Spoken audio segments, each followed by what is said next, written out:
Aujourd'hui, on a traité avec les élèves de la thématique handicap. Les élèves ont réalisé un petit schéma pour présenter ce qu'était la maison départementale des personnes handicapées. Ils ont travaillé sur le guide d'entretien. On a pu regarder avec les élèves un film. Les élèves ont réalisé une affiche.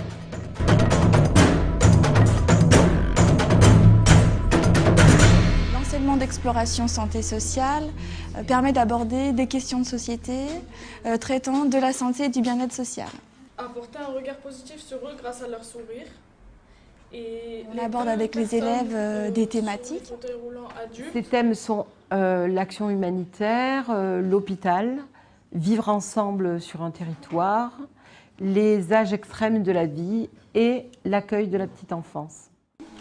Suite à une participation aux ateliers de sensibilisation au handicap organisés par la Maison départementale de l'autonomie, les élèves ont pu prendre des photos et ont par la suite réalisé une affiche avec un texte et un message positif véhiculé au sein du lycée. Sur cette photo, on voit une personne handicapée qui danse avec une personne valide. On a pu tester comment ils pouvaient danser même en étant valide. Et donc c'était important pour vous de véhiculer aussi ce message positif dans votre affiche?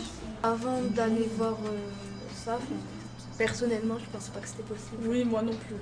Les activités qu'on a réalisées avec les élèves aujourd'hui avaient pour objectif d'essayer d'apporter des éléments de réponse par rapport à ces questionnements.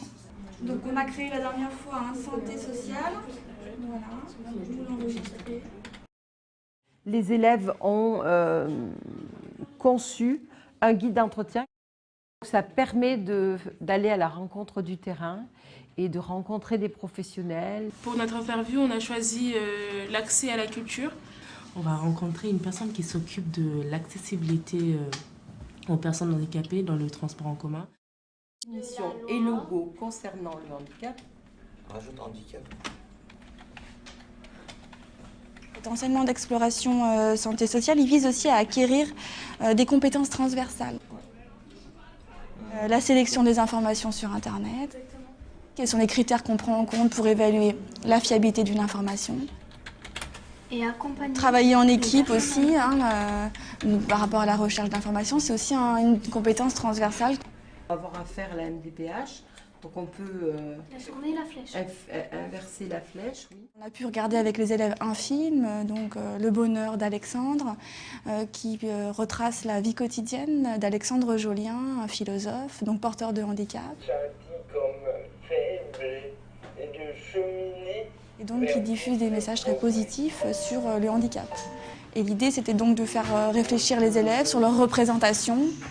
Qui est réalisée par Alexandre dans sa vie quotidienne. L'idée, c'est de sensibiliser les élèves justement à la réalité du secteur sanitaire et social. Et donc aux valeurs qui fondent ce secteur-là, comme la coopération, l'empathie, l'entraide, la solidarité.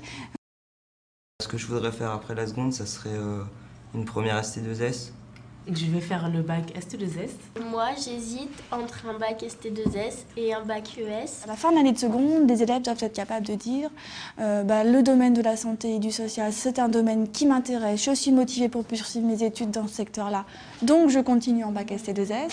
Ou alors, non, le domaine de la santé et du social, c'est pas un domaine forcément pour lequel je suis motivée, donc je m'oriente dans une autre voie.